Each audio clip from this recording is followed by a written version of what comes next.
आपका स्वागत है आपके अपने चैनल पर। दोस्तों, सीनियर सिटीजन एक देश के जिम्मेदार नागरिक होते हैं और सारी जिंदगी मेहनत करके वो देश की जीडीपी में कंट्रीब्यूशन करते हैं। इसके तहत इनकम टैक्स में सीनियर सिटीजन्स और सुपर सीनियर सिटीजन्स को बहुत सारी राहतें मिली हुई है। दोस्तों, सीनियर सिटीजन्स और सुपर सीनियर सिटीजन्स के लिए ऐसे स्पेसिफाइड सेक्शंस रखे गए हैं जिनमें उन्हीं को ही यहाँ पर स्पेसिफाइड राहतें मिली हुई है। तो दोस्तों, आज के वीडियो में हम लोग डिस्कस करेंगे ऐसे कौन कौन से सुपर सीनियर सिटीजन्स हैं जिनको आईटीआर फाइलिंग से एग्जेम्प्ट रखा गया है, और यही इनकम टैक्स एक्ट 1961 में भी सेम था, और यहाँ पर जो इनकम टैक्स एक्ट 2025 आ रहा है उसमें भी ये सेम चीज लागू हो जाएगी। तो दोस्तों, मैं हूं कशिश from tax and accounts burner, जहां हम बात करते हैं अकाउंटिंग, टैक्सेशन और फाइनेंसेस की। चलिए शुरू करते हैं। चलिए दोस्तों, अब हम डिस्कस कर लेते हैं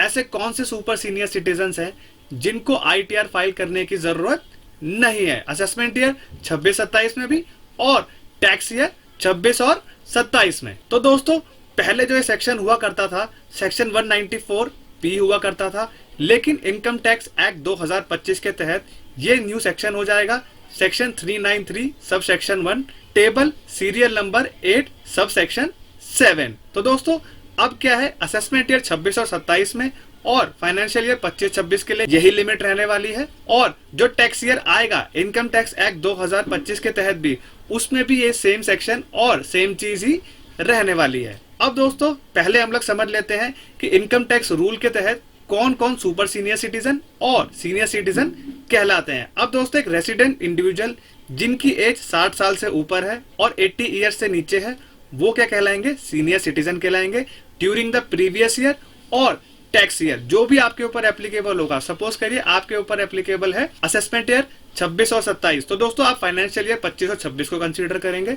1 अप्रैल के बाद आप क्या करेंगे, टैक्स ईयर यानी कि 26 और 27 को कंसीडर करेंगे। अब नेक्स्ट दोस्तों, सुपर सीनियर सिटीजन के केस में आपकी जो एज होनी चाहिए वो 80 ईयर्स के ऊपर होनी चाहिए। अब दोस्तों, यहाँ पे हम लोग समझ लेते हैं एज क्राइटेरिया फॉर एग्जेम्पशन। अब दोस्तों, ये जो सेक्शन आया था सेक्शन 194P, वो सेक्शन दोस्तों 2021 में आया था और स्टिल वो एप्लीकेबल चल रहा है 2025 में भी, और आने वाले जो ईयर्स होंगे उसमें भी ये एप्लीकेबल हो जाएगा जब तक इसमें कोई बदलाव ना आए। अब यहाँ पर दोस्तों, जो एक्ट था इनकम टैक्स एक्ट 2025 और प्रीवियस एक्ट 1961 में, ये बेनिफिट उन सीनियर सिटीजन्स को दिया जाता था जिनकी एज 75 साल से ऊपर थी ड्यूरिंग द फाइनेंशियल ईयर, और जो आने वाला टैक्स ईयर होगा उसमें भी ये एप्लीकेबल हो जाएगी। अब यहाँ पे दोस्तों हम लोग इनकम की बात करते हैं।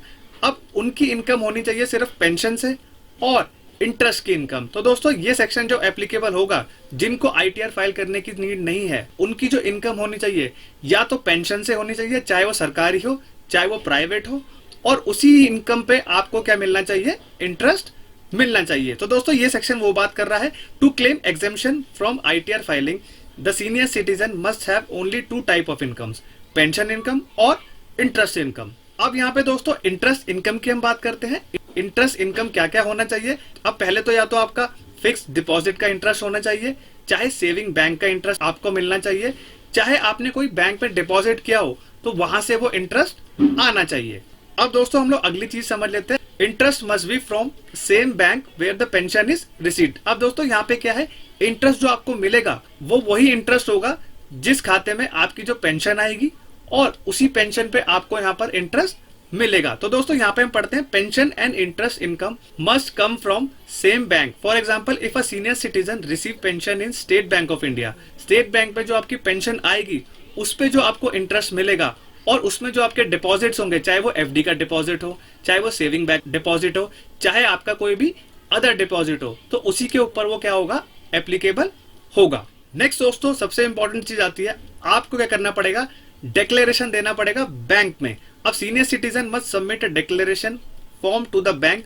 अब दोस्तों पहले ये कुछ और फॉर्म हुआ करता था, अब ये फॉर्म हो जाएगा फॉर्म नंबर 125। अब दोस्तों हमने आपको पुराने वीडियो में भी बताया था दोस्तों, उस वीडियो में हमने आपको फॉर्म 125 पूरा समझाया था कि आपको कैसे कैसे डिटेल्स देनी है। तो उसी फॉर्म में आपको यहाँ पर डिक्लेरेशन देना पड़ेगा। अगर आपकी इनकम एक थ्रेशोल्ड लिमिट के नीचे है तो आपको ये डिक्लेरेशंस देने पड़ेंगे। तो यहाँ पे दोस्तों आपको डिक्लेरेशन क्या देना पड़ेगा, इंटरेस्ट इनकम होनी चाहिए और पेंशन इनकम होनी चाहिए फॉर्म 125 में आपको फाइल करना है।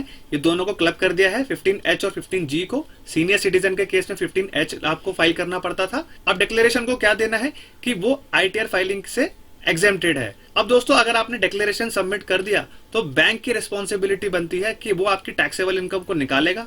अगर TDS कटना बनता है तो TDS को काट लेगा और जो TDS कटेगा वो सरकार को जमा कर देगा बैंक। और दोस्तों आखिर में आपका आता है कि सीनियर सिटीजन को कब ITR फाइल करना जरूरी हो जाएगा, चाहे वो 75 साल से ऊपर के भी हो, चाहे वो 60 साल से ऊपर के हो, चाहे वो 80 साल के ऊपर हो।